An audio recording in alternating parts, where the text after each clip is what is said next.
كل عام وأنتم بخير. بمناسبة شهر رمضان المبارك أعاده الله عليكم بالخير واليمن والبركات.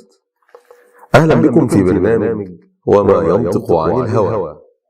فكرة البرنامج عن تعارض العلم الحديث مع أحاديث النبي صلى الله عليه وسلم، والذي أثبت صحة هذه الأحاديث. وأولى حلقات البرنامج عن الصوم. وقد أكد أهمية هذه العبادة حبيبنا محمد صلى الله عليه وسلم عندما شبه الصوم بالترس الذي يحتمي به المقاتل، فقال: الصوم جنة. والجنة هي الشيء الذي يحتمي الإنسان به من خطر ما أو من عدو ما. والسؤال: ما هي الأخطار ومن هم الأعداء الذين يقف الصيام بيننا وبينهم؟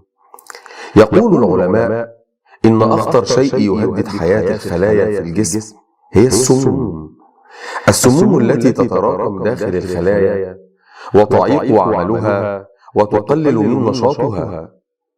هذه السموم تمكث لفترات طويلة في الجسم ولا يمكن إزالتها، وغالبا تكون هذه السموم مسؤولة عن الهرم المبكر لدى الإنسان. إن أحدنا يستهلك من السموم كل يوم أكثر من 500 سنتيمتر مكعب من خلايا الهواء الملوث والغذاء الملوث والماء الملوث. حتى الهواتف الخلوية تؤثر على كمية السموم في الجسم.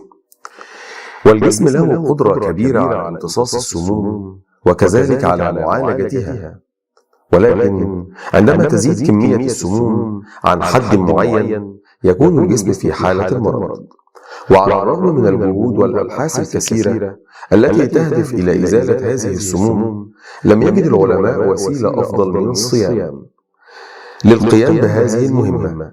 إن السموم المتراكمة في الجسم تعمل على تدمير الجسم باستمرار، والصيام يعمل مثل السلاح الخفي الذي يحارب هذه السموم ويزيلها دون أن يؤثر على بقية أجزاء الجسم.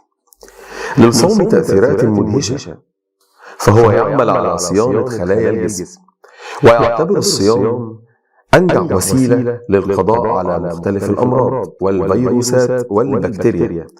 وهذا الكلام ليس فيه مبالغة، وربما تعجبنا كثيرا إذا علمنا أن في دول الغرب مراكز متخصصة تعالج بالصيام فقط، وتجد في هذه المراكز كثيرا من الحالات التي استعصت على الطب الحديث، ولكن بمجرد أن مارست الصيام تم الشفاء خلال زمن قياسي.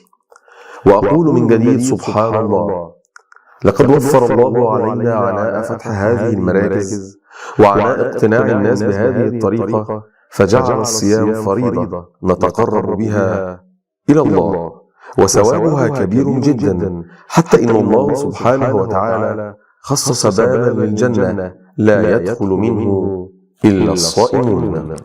ومن أهم الفوائد التي يقدمها الصيام أنه ينشط نظام المناعة للجسم. ونحن نعلم أن جهاز المناعة هو بمثابة الجنود التي تحرس الجسم وتهاجم الفيروسات والبكتيريا الضارة، وتدافع عن الجسم ضد أي جسم غريب يدخل إلى الجسم. ولذلك فإن الصيام يقوي هذه الجنود ويزيد من نشاطها وكفاءتها، وبالتالي فهو يعمل كسلاح فعال يساعد الجسم على الدفاع عن نفسه. إن مرض السمنة والبدانة أو الوزن الزائد هو مرض العصر، فهناك مئات الملايين الذين تزيد أوزانهم عن الوزن الحرج، وهؤلاء مهددون بشكل دائم بالنوبات أو بمختلف الأمراض. ولذلك يمكن اعتبار الوزن الزائد عدوا يفتك بالإنسان دون أن يشعر، والصيام يهاجم هذا العدو ويعالج ظاهرة الوزن الزائد، فهو يعمل كسلاح غير مرئي ينفذ مهامه بدقة وباستمرار. الاضطرابات النفسية تعتبر من الأمراض الأكثر انتشارا في العصر الحديث. هذه الاضطرابات تعمل على تدمير البنية النفسية للجسم، وقد أثبتت الدراسات أن الصيام يعمل على تخفيف هذه الاضطرابات ويعمل كذلك على تخميد المراكز ذات النشاط الزائد في الدماغ. ولذلك فالصوم هو أفضل سلاح لمقاومة الأمراض النفسية بأنواعها. هل حاولت عزيزي المستمع أن تطور مداركك وأن تصبح أكثر إبداعا؟ إنه الصوم أفضل وسيلة عملية لتنشيط خلايا الدماغ وإعادة برمجتها وزيادة قدرتها على العمل والإبداع، وهذا يحسن سيطرتك على نفسك وزيادة قوة إرادتك.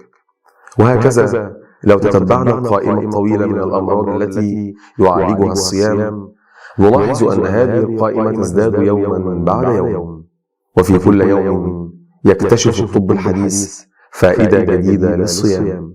وقد قام العلماء بإحصاء الأمراض التي يعالجها الصوم، فوجدت أن جميع الأمراض تقريبا يعمل الصيام كسلاح فعال على علاجها ومقاومتها والقضاء عليها.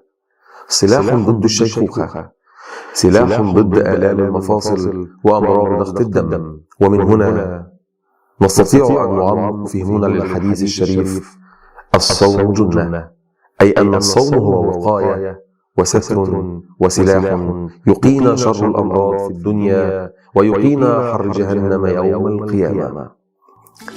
كنتم مع برنامج وما ينطق عن الهوى.